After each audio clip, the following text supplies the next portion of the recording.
here to fight first up, fighting on the blue one of his team in the ring tonight. He trains in Knox Vegas, 160 pounds from Knoxville, Iowa, Tristan Sinnard.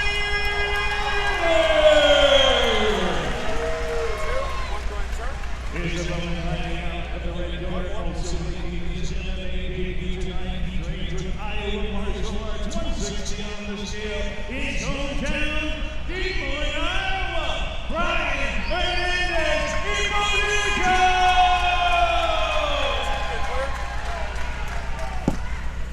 Here we go, another great fight in the makings. I can feel it. Nothing but great bouts. Even in our grappling bout, a little bit of blood.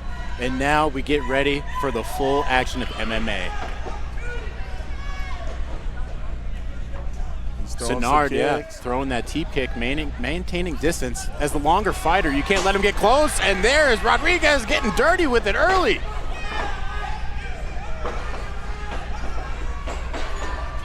Hernandez up against the cage now. Hernandez looks strong. Sinnard should be able to throw him, but man, with that low center of gravity. Center of gravity. Oh, but he got caught, and he's long. Sinnard's long, like you said. There we go. Right to the mount.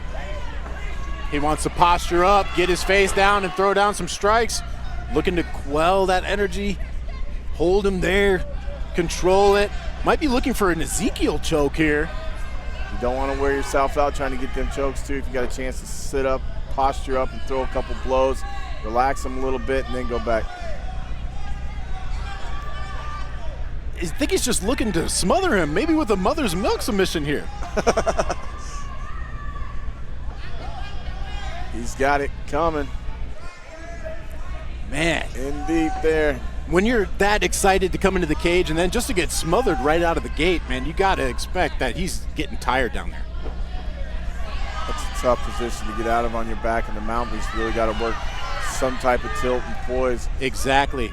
Like we were talking about earlier in the grappling, you got to keep your arms in tight, but at the same time, you got to be careful of punches raining down on you or giving up your back as Sinnard looks to maintain back control. He's got one hook in with the left leg. Right away, yeah, you got to spin and get chest to chest with him.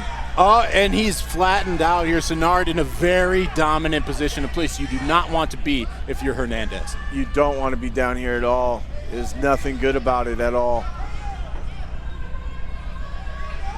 As we look at the monitor here, Hernandez has got to use those legs. You know, he's got a leg collected. He's in the half guard. That's a way for him to leverage out of there, but he cannot give up his back here. If I'm Sinnard, I want to take that free right hand and start raining down some hammer fists. Hammer fists, and if I'm Hernandez, I want to try to lock his arm and get some type of tilt going. Or try to get my other leg in on a butterfly or something and spread those legs and get them off. But you got to take a couple punches to do that sometimes. Absolutely. That's a bad position to be in. And like we were saying, Sinnard, mostly a wrestler, not much jiu-jitsu, and like we said, this is his debut. So you can kind of see the inexperience in finishing this fight, but now, there we go. Sitting up a little bit.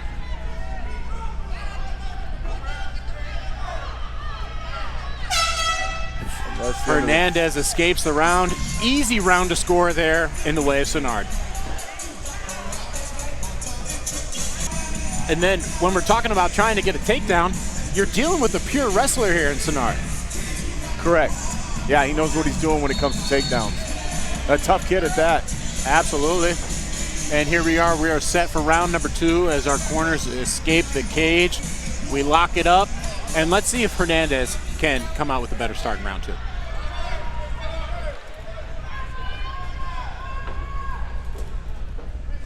I love the teep kick early. That's one of my favorite kicks. Ooh, some of that dirty boxing, couple uppercuts from Hernandez.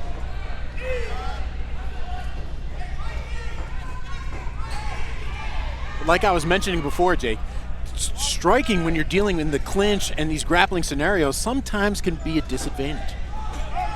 Yeah, you really got to watch out. But we're going to be sitting with the guillotine choke. He's got it in deep.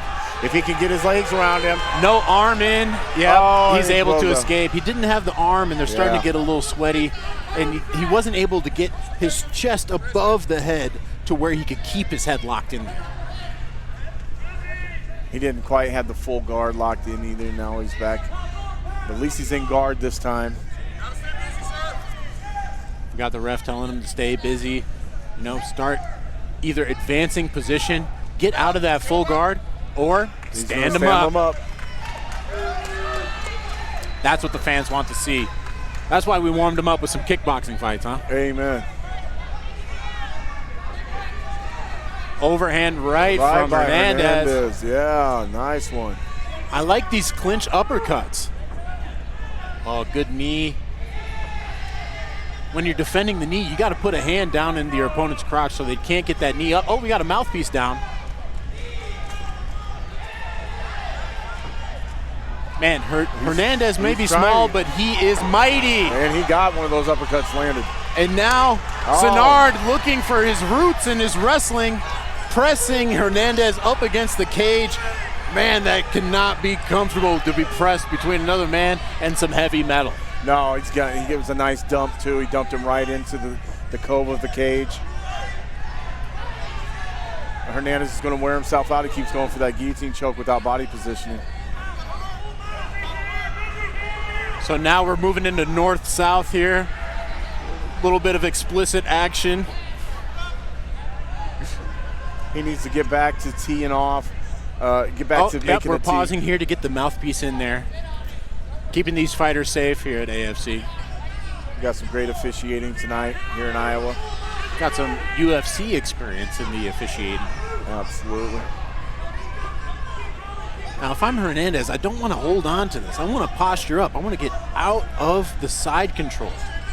You just wonder if he's gassed himself from that fighting off that mount for so long. Mm-hmm. And there are some attacks that you can do from side control. You can attack a Darce choke. You can sweep through. You can find a different way to attack. But just sitting in the side control is not what we want, and neither does our referee. Absolutely not. You got to show that you're working knees to the body or something. Yep, and that's round number 2. 2-0. I just don't think he's got the grappling ability to withstand the takedown of Sinnard. I'm not seeing the right, maybe underhooks, and if he can get a hip toss or something, but I don't know quite how extravagant his grappling background is. And if I'm Sinnard, I want to get to the half guard.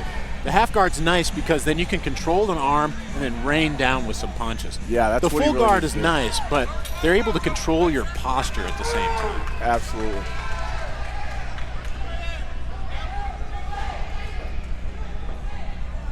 Slow start here. No teep kick this time from Sinnard. If I'm Sinnard, I'm throwing leg kicks at him. He's already tired.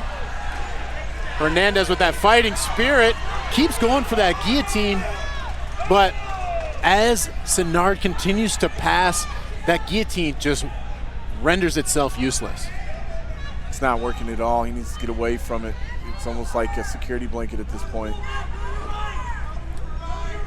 Another thing that I don't see very often from this position is knees to the body.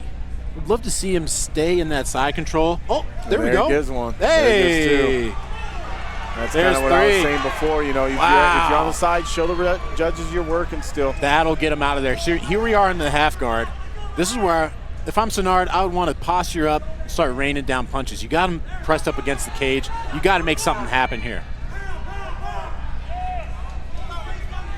You can't headbutt. You got to watch that headbutt a little bit. Yep, he's maintaining great control here. Not bad for his debut. Not for such a youngster, too. He just graduated a couple weeks ago. That's right. I think actually one of them graduated like a year ago, but these kids are all one or freshly out of high school. Yeah.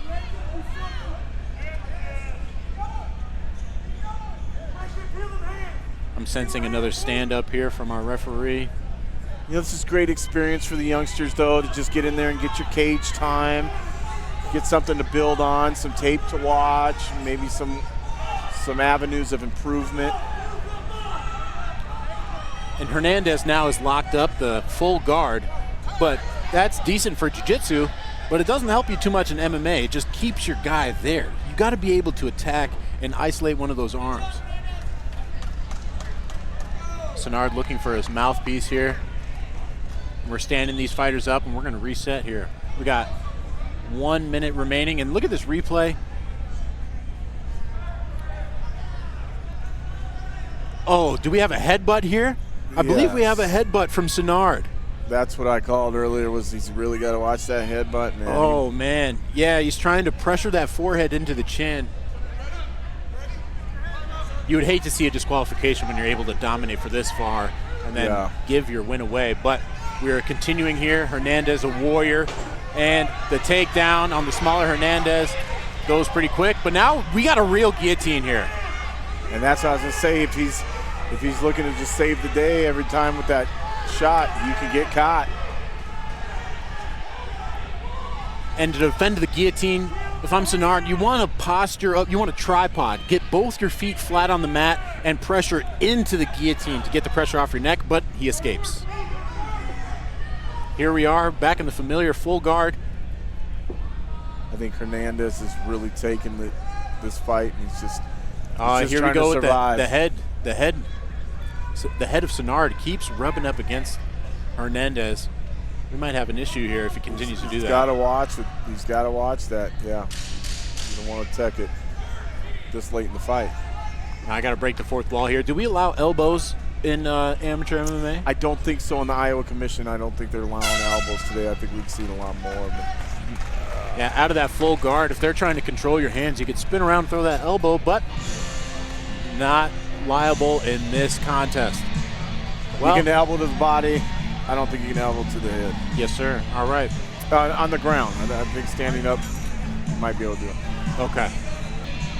But as we also know, sometimes finding the smaller guys to fight cannot be as popular, but for our official decision, we go into the cage. Ladies and gentlemen, these guys went the distance, giving some love. Out of the corner, Tristan Sinnard. Out of the red corner, Brian Hernandez. What a great round! After 3 complete rounds in the Ascendency Fighting Championship cage, we go to the judges' scorecards. Our judges have given us a unanimous decision. All 3 scoring the bout, 29-28 for your winner, fighting out of the blue corner, Tristan. No surprise there, ultimate domination from Sinnard. Man, he was able to control all 15 minutes of that fight. Absolutely, from the beginning to the end with that one.